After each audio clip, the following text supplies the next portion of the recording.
오늘 우리에게 주신 하나님의 말씀은 열왕기하 18장 13절에서 16절까지 말씀입니다. 제가 갖고 있는 구약성경 593면에 있습니다. 구약성경 열왕기하 18장 13절에서 16절까지 말씀을 한 목소리로 낭독하겠습니다. 히스기야 왕 제14년에 아수르 왕 산헤립이 올라와서 유다 모든 견고한 성읍들을 쳐서 점령하며 유다의 왕 히스기야가 라기스로 사람을 보내어 아수르 왕에게 이르되 내가 범죄하였나이다. 나를 떠나 돌아가소서. 왕이 내게 지우시는 것을 내가 당하리이다 하였더니 아수르 왕이 곧 은 300달란트와 금 30달란트를 정하여 유다 왕 히스기야에게 내게 한지라. 히스기야가 이에 여호와의 성전과 왕궁 곳간에 있는 은을 다 주었고, 또 그때에 유다 왕 히스기야가 여호와의 성전문의 금과 자기가 모든 기둥에 입힌 금을 벗겨 모두 아수르 왕에게 주었더라. 아멘. 오늘 본문의 말씀을 가지고 신앙이 현실이 되는 은혜라는 제목으로 주의 말씀에 은혜 나눌 때에 하나님의 은혜가 더욱더 충만하시기를 예수님 이름으로 축원합니다. 어릴 때 친구들과 산에 많이 다녔습니다. 간식이 변변치 않던 시절에 유일한 간식은 산에서 칡뿌리를 캐내어서 씹어먹던 시절이 있었습니다. 참 달짝지근한 것이 참 맛이 있었습니다. 칡을 한자로 하면 갈이라고 합니다. 갈. 그 다음에 이제 그 학교 운동장에 가면 한편에 등나무 벤치가 있습니다.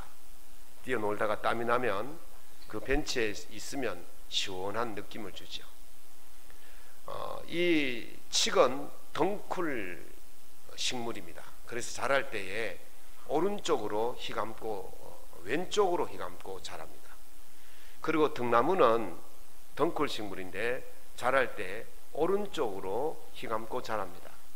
그래서 칡과 등나무를 한 곳에 심으면 칡은 왼쪽으로 감고 자라고 등나무는 오른쪽으로 감고 자라서 꽈배기처럼 서로 오해해서 자라는 모습을 볼 수가 있습니다. 이것을 빗대어서 우리가 일상에서 이해관계로 대립될 때 이것을 가리켜서 갈등이다 그렇게 말합니다. 칡나무 갈자와 등나무 등자를 합쳐서 갈등이다 그렇게 말합니다.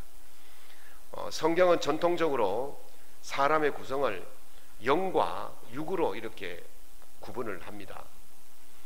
육은 늘 재미있는 것, 맛있는 것, 편한 것 이런 것을 찾아다닙니다. 그런데 영은 그것이 육이 그렇게 살면 오래가지 못해서 몸이 병들거나 이상이 온다는 걸 알기 때문에 그렇게 하지 말라 그럽니다. 너무 맛있는 것 찾지 마라, 너무 재미있는 것 찾지 마라, 너무 편안하지 마라, 그렇게 영이 가르치는 거죠. 그러면 재밌는 거, 맛있는 거, 좋은 것만 찾아다니는 육과 그렇게 하지 말라는 영이 항상 부딪히는 거예요. 그래서 우리가 살아가면서 늘 신앙과 현실 속에서 갈등을 느끼면서 살아갈 수밖에 없는 것이 바로 우리 인간의 존재다 그렇게 보는 것이죠. 그래서 바울이 말합니다. 내 몸에서 두 법이 항상 싸운다. 여러분 이 멀쩡하게 있지만은 내면적으로는 두 법이 육의 법과 영의 법이 항상 싸우는 거예요. 그래서 오늘 제목에 빗대어서 이 두 법을 하나는 육의 법은 현실의 법이다. 또 영의 법은 신앙의 법이다. 이렇게 이해하면서 우리가 한번 이 현실과 갈등, 신앙과 현실 사이에서 어떤 갈등을 느끼면서 살아가는지 생각해보고 과연 이 신앙과 현실 사이의 갈등을 극복하고 하나님의 주시는 은혜를 어떻게 누려야 할지를 생각해 보고자 합니다. 지난주에 소개한 히스기야 왕은요, 그의 전후 유다 여러 왕 중에 그러한 자가 없었더라, 그런 칭찬을 받던 사람이었습니다. 그 사람이 왜 여러 왕들 중에서도 그러한 자가 없을 정도로 칭찬받는 왕이었냐면, 다른 왕들이 하지 못했던 모세가 만든 노뱀을 부수었기 때문에, 그래서 그가 하나님과 연합한 자가 되었고 하나님을 떠나지 않았기 때문에 그러한 자가 없을 정도의 칭찬받는 그러한 왕이 되었다, 그렇게 소개를 했습니다. 우리가 이제 열왕기하 18장부터 한 20장까지는 히스기야의 그 왕의 행적을 다루었는데요, 여기에 보다도 역대하 28장부터 32장까지가 훨씬 더 세세하게, 특별히 히스기야가 종교 개혁을 한 그 내용들을 아주 상세하게 다루고 있습니다. 대체로 히스기야가 종교 개혁을 6가지 또는 7가지를 했다고 그렇게 분류를 하는데, 첫 번째가 성전을 회복했어요. 두 번째가 제사장을 회복했어요. 세 번째가 예물을 회복했어요. 네 번째가 예배를 회복했어요. 다섯 번째가 우상을 타파했어요. 일곱 번째가 절기를 회복했다, 그렇게 성경은 기록하고 있습니다. 히스기야가 종교개혁을 통해서 남유다를 새롭게 하려고 엄청 많이 애를 썼던 사람이고, 그런 모습이 하나님께서 귀하게 보시고 하나님과 연합한 사람이다, 그렇게 인정을 받았던 것이죠. 그런데 문제는 말이죠, 신앙이 현실처럼 되지 않는다는 것이 문제예요. 우리가 신앙인으로서 완벽하게 살아보려고 그렇게 몸부림치지만 현실은 그게 뒷받침해 주지 않고 있다는 거죠. 우리가 인생에 현실의 문제가 닥쳐왔을 때에 우리 인생이 컴퓨터라면 참 쉽게 새로 고침하면 돼요. 컴퓨터 문제가 왔을 때 새로 고침하면 많은 문제점들이 해결되잖아요. 컴퓨터 문제를 해결할 때 4가지 방법이 있다고 그래요. 첫 번째는 그 재부팅이라고 해서 컴퓨터의 전원을 뽑아버리고 다시 켜는 거예요. 그러면 일시적으로 문제가 해결될 수가 있어요. 두 번째는 리셋이라고 해서 프로그램 전원은 들어와 있는데 프로그램 작동을 멈추었다가 다시 시작하는 거. 세 번째는 리프레시라고 해서, 이게 영어로 하면 상쾌하다 이런 뜻이 있는데 업그레이드 시키는 거예요. 보강하는 거예요. 이렇게 하면 좀 일시적으로 컴퓨터가 조금 나아질 수가 있어요. 근데 문제는요, 컴퓨터 안에 이미 충돌하는 여러 가지 오류들이 있고 또 그 바이러스들이 침투했기 때문에 이런 3가지 방법으로는 컴퓨터를 완전하게 고칠 수가 없어요. 그래서 하는 마지막 방법이 뭐냐면 4번째 방법인데, 이게 시간도 많이 걸리고 귀찮아요. 그래서 잘 안 하려고 그래요. 그게 뭔지 아십니까 여러분들? 포맷이에요. 포맷이란 것은 컴퓨터 안에 있는 모든 프로그램들을 싹 지워버리고 새롭게 까는 거예요. 공장에서 나올 때 그 초기 모습으로 만드는 것을 포맷이라고 그렇게 말합니다. 그래서 사람을요, 문제가 있으면 전원을 뺐다 끼워서 죽었다 살리고 또 막 덮어 씌우고 뭐 업그레이드 시키고 그러면 문제가 해결될 것 같은데, 사람은 그렇지 못하잖아요. 어떻게 뇌를 싹 지워버리고 새로운 뇌를 갖다 끼웁니까? 그렇게 할 수는 없잖아요. 그 사람은요, 아무리 새로 고침을 해도 과거에 있던 그 잔재들이 내 기억 속에 항상 잠재되어 있기 때문에 언제든지 튀어 올라와서 충돌을 일으키고 바이러스에 감염된 것처럼 사람이 막 문제를 일으킬 수밖에 없는 것이 사람의 인생이라는 것이죠. 그래서 우리가 이 문제를 해결하기 위해서 많은 노력들을 합니다마는 잘 해결되지가 않아요. 그래서 바울 사도가 오라 나는 공고한 사람이로다, 이 사망의 몸에서 누가 나를 건져내랴, 그렇게 탄식하고 있지 않습니까? 신앙과 현실 사이에서 끊임없이 갈등하는 것이 성도의 모습입니다. 예배 드릴 때 말씀을 통해서 그래 살아야지, 그렇게 다짐하고 결단하고 그렇게 살고 다짐하고 일어서서 교회 문 밖을 나가면 그때부터 밀려드는 현실의 문제들이 나의 그 다짐을 언제 그래 다짐했느냐는 듯이 그렇게 싹 기억나지 않도록 만들어버리고 현실의 문제에 부딪혀 가지고 힘들어하고 괴로워하는 것이 됩니다. 그래서 믿음을 신실하게 살기를 원하는 사람들은 늘 현실의 문제 앞에서 오라 나는 곤고한 사람이다, 이런 바울의 고백을 되뇌면서 살아갈 수밖에 없는 것입니다. 히스기야가 종교개혁을 감행하고 철저하게 하나님 중심, 말씀 중심, 또 성전 중심 신앙으로 살려고 무던히 애를 썼습니다.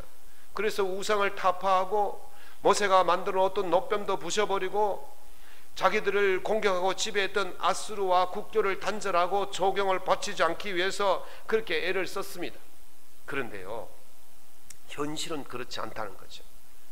히스기야가 14년 왕이 된 지 14년 뒤에 아수르가 괘씸하게 여기서 대군을 이끌고 이 예루살렘을 공격합니다.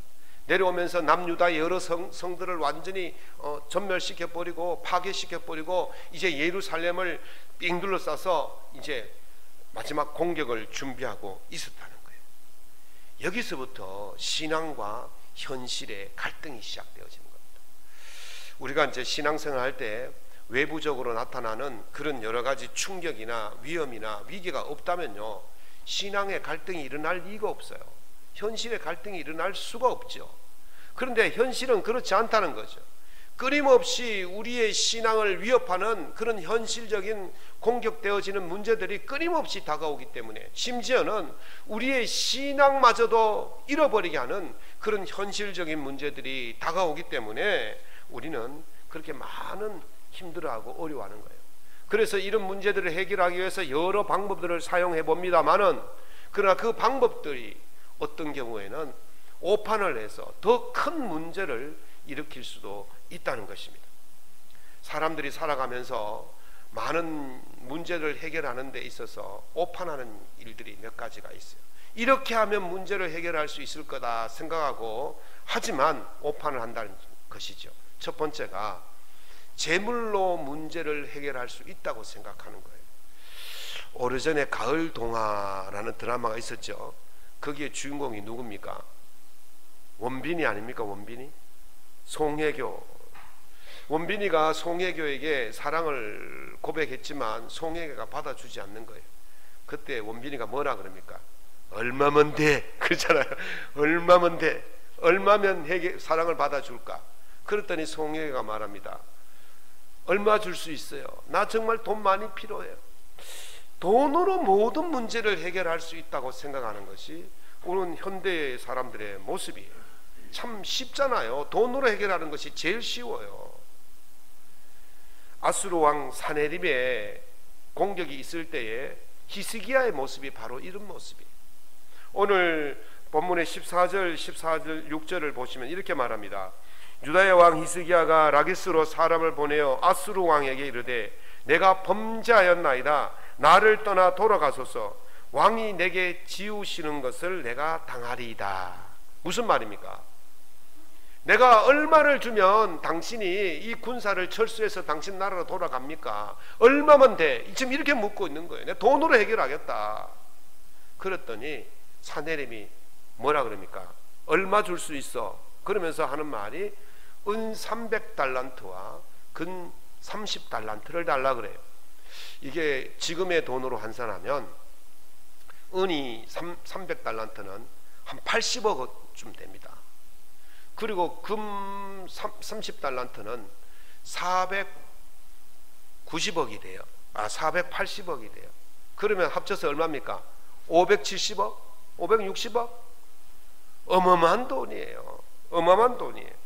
그래가지고 그 돈을 달라 그러니까 이 히스기야가 자기 왕궁에 있던 은들을 다 끄집어내고 성전 곳간에 있던 은들을 다 끄집어내가지고 은 80억을 만들고, 그리고 금도 다 끄집어내는데 모자라니까 성전 문에 있는 그 금을 다 뺏겨내고 기둥에 있는 금을 다 뺏겨내가지고 그걸 만들어가지고 갖다 주었다는 거예요.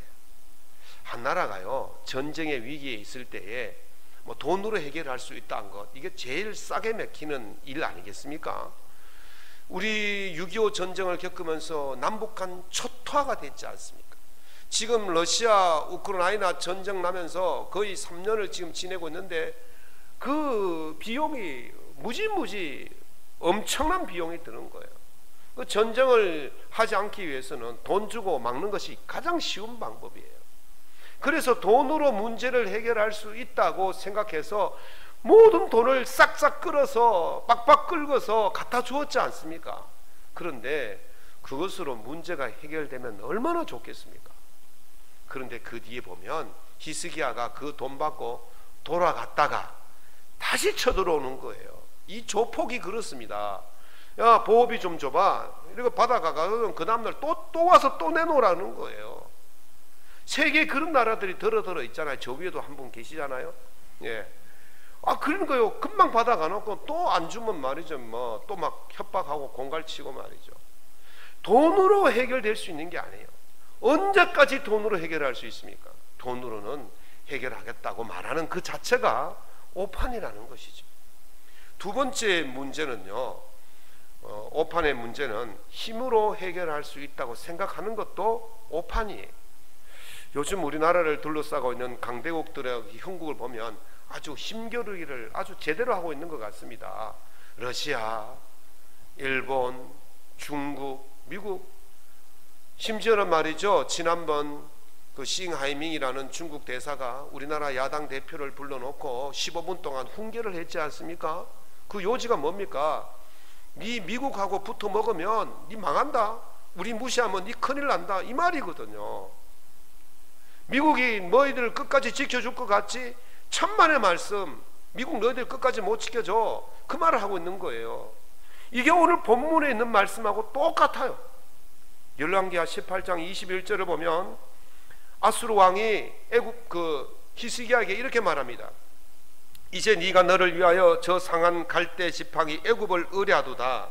사람이 그것을 의지하면 그의 손에 찔려 들어갈지라. 애굽의 왕 바로는 그에게 의뢰하는 모든 자에게 이와 같으니라.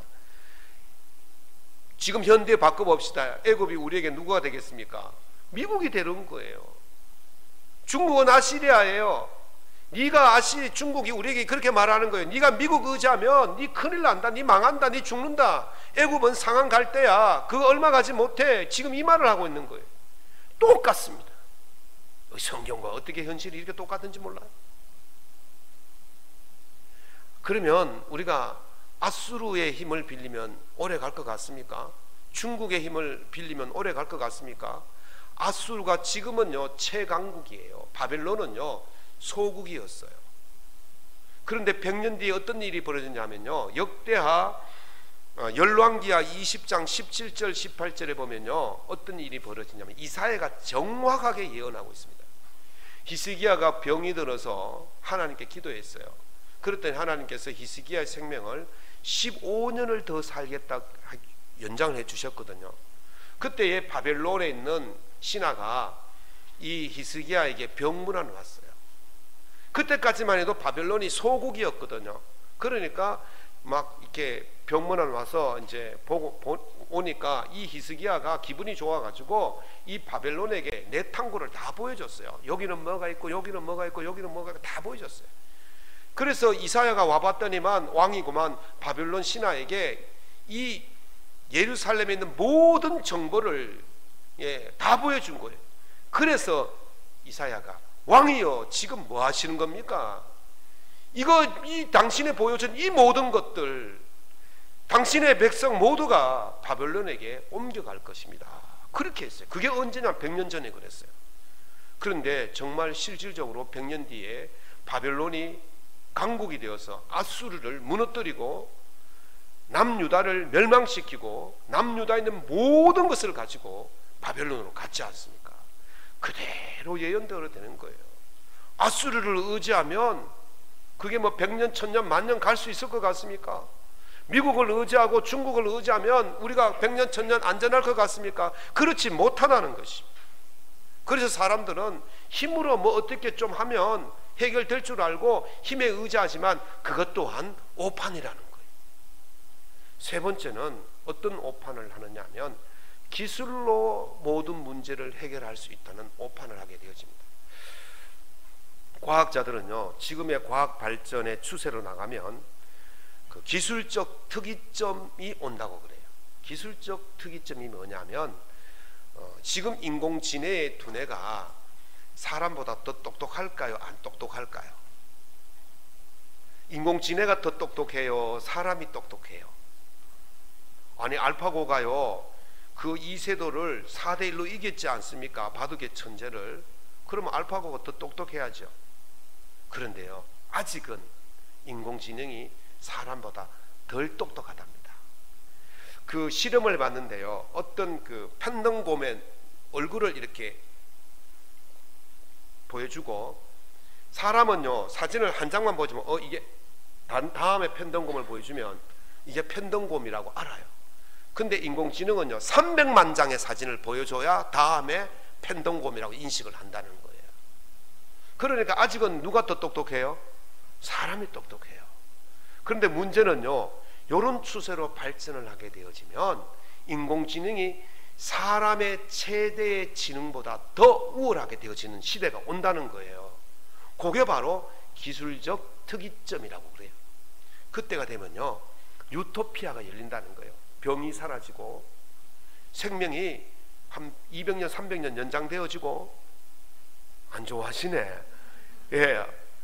그리고 또 소득의 차이가 없어지고 모든 것이 공평해지는 그런 유토피아, 낙원이 온다는 거예요. 얼마나 좋습니까? 그게 10년 20년 안에 올 수도 있다는 거예요.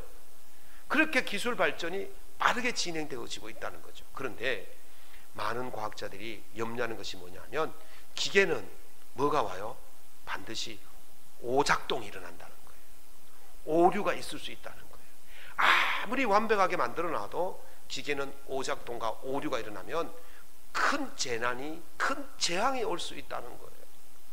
우리가 아무리 완벽하게 만들어 놔도 그거는요 실수가 있고 오류가 있으면 큰 문제가 생기게 되는 거예요. 그래서 기술만 의지하는 것도 그게 오판이라는 거죠. 지금 히스기야가 아시리아가 쳐들어온다는 소식을 듣고 방비를 합니다. 군사들을 모으고.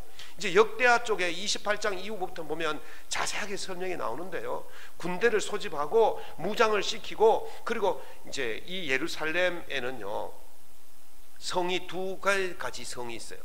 예루살렘 제일 꼭대기에 성전이 있어요.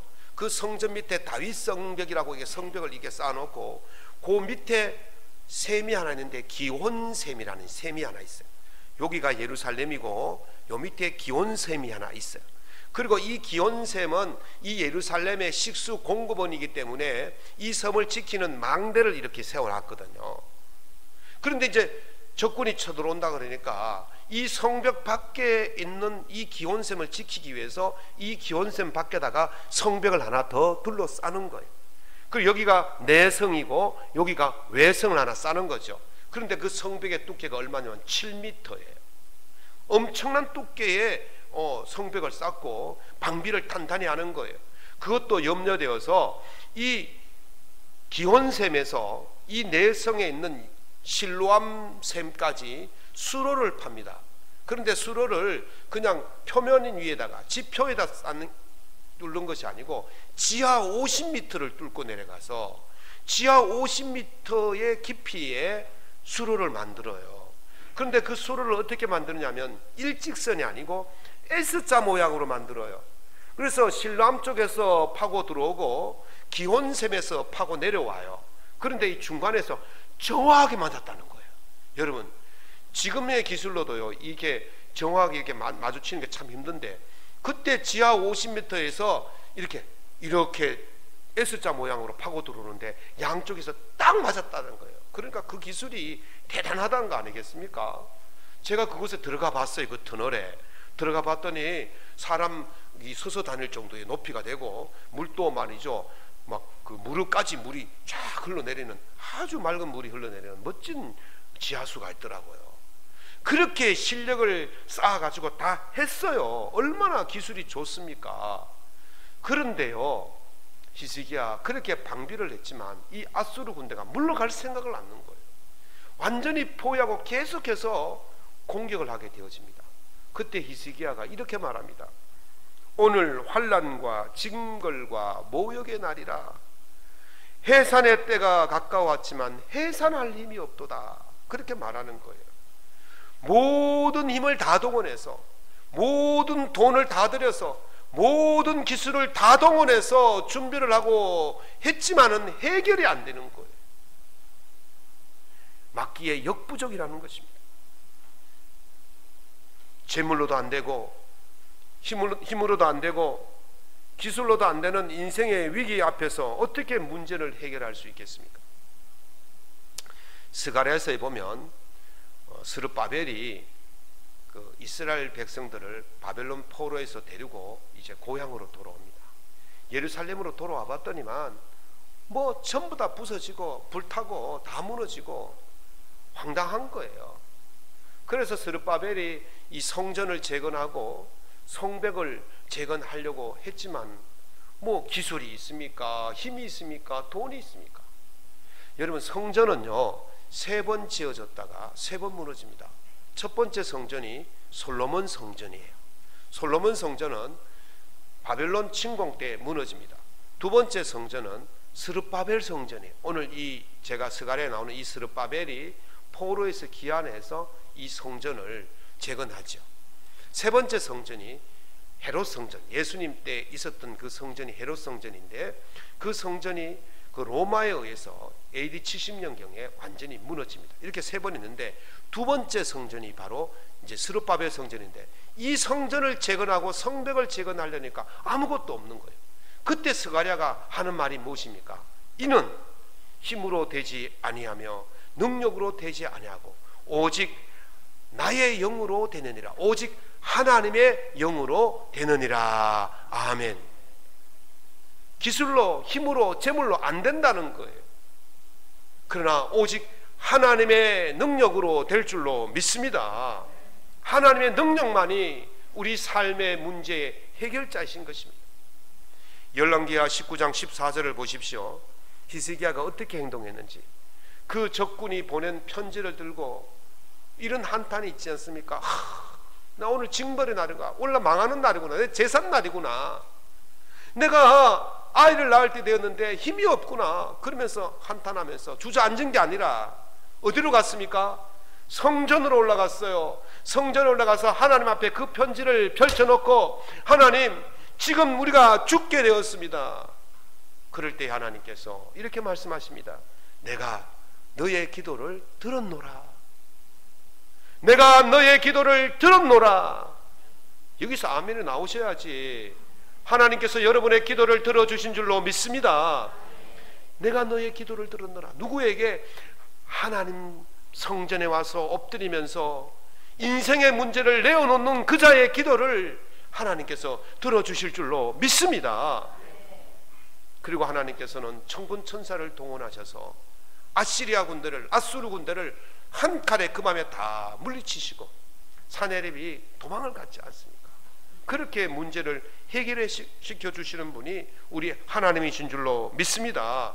하나님 앞에 문제를 들고 나가면 하나님의 선한 은혜가, 선한 능력이 우리 삶을 감싸게 될 것입니다. 오늘 여러분들이 제게 전화를 주시면 그 컬러링이라 그죠? 벨이 울리죠? 따르릉 따르릉 전화 왔어요. 이렇게 합니까? 오늘 어떤 제 전화를 들어보시면 어떤 노래가 나옵니까? 그렇죠. 오늘 우리 교회 찬양단이 부른 그 찬양이 나와요. 그 찬양이. 이 찬양은요 보네포 목사님이 작사하신 거예요. 목사님이 히틀러에 저항하시면서 감옥에 갇히셨어요. 사형 판결을 받고 감옥에 갇히셨을 때 1949년 12월 19일 자기의 사랑하는 약혼녀 마리아에게 편지를 씁니다. 그리고 그 편지 제일 말미에 이 가사를 썼어요. 그리고 이 가사를 지그프리드 피츠라는 그 음악가가 작곡을 해서 이 가사를 붙여서 오늘 여러분들이 듣고 부른 노래가 나오는 거예요. 내용은 아까 다 들으셨기 때문에 제가 말씀을 드리지 않습니다. 이 목사님은요, 보네포 목사님은 1945년 4월 9일 날 순교하셨어요. 감옥에서 이 독일군들이 사형을 시켰죠. 그리고 독일이 언제 망했냐면 1945년 5월 7일 날 망했어요. 그러니까 한 달도 채 남겨두지 않고 사형을 당하신 거죠. 순교하신 것이죠. 그런데 이분이 그 감옥에서 승리할 수 있었던 비결이 뭔지 우리가 궁금했는데, 그분이 돌아가시고 1951년 9월 미네에 있는 카이저라는 출판사에서 이분의 그 옥중서신을 모아서 책을 출판했어요. 옥중서신 복종과 저항이라는 책을 썼는데, 그 책의 서문격에 해당하는 곳에 이런 편지가 있어요. 누가 버티는가? 누가 버티는가? 이 오목한 히틀러의 독재와 이 악행 속에서 누가 버틸 수 있는가? 그러면서 글을 쓰셨는데 이렇게 말했습니다. 누가 버티는가? 자신의 이성, 자신의 원칙, 자신의 양심, 자신의 자유, 자신의 덕행을 최후의 척도로 삼지 않는 자가 버틴다 그랬어요. 이게 무슨 말입니까? 나의 실력, 나의 능력, 나의 재능 이런 것들을 가지고 사는 자가 아니라 그런 것들을 내려놓고 오직 하나님 속에서 하나님의 부르심에 응답하고 하나님의 물음에 답하고 그의 책임감 있게 사는 그 사람이 버틴다라고 이야기하는 거예요. 나의 힘과 능력으로 버티는 게 아니라는 거예요. 오직 하나님 속에서 하나님과 결속되어서 하나님의 부르심에 하나님의 질문에 응답하고 책임감 있게 행동하는 그 사람이 버틸 수 있다고 이야기하는 것입니다. 그래서 그 보네포 목사님은 그런 감옥 속에서도 그걸 알기 때문에 주님 앞에 엎드렸고 그 하나님의 선한 능력이 자기를 감싸고 있다는 위로를 받을 수가 있었던 것입니다. 히스기야가 하나님 앞에 엎드렸을 때 하나님께서 이렇게 말씀하십니다. 내가 너의 기도를 들었노라. 오늘 여러분들이 삶의 위기 속에서 신앙과 현실의 갈등 속에서 위기를 느낄 때에 신앙을 던져버리고 싶을 때에 하나님 앞에 엎드려 보십시오. 하나님께서 말씀하십니다. 내가 너의 기도를 들었노라. 사랑하는 성도 여러분, 신앙과 현실 사이에서 갈등이 일어날 때 문제가 있다고 괴로워하고 절망하고 노여하지 마시기 바랍니다. 하나님께 엎드릴 때 신앙이 그대로 현실이 되는 놀라운 은혜가 여러분 속에 임할 것입니다. 하나님 앞에 엎드리셔서 신앙이 현실이 되는 놀라운 은혜를 체험하며 살아가시기를 예수님 이름으로 축원합니다.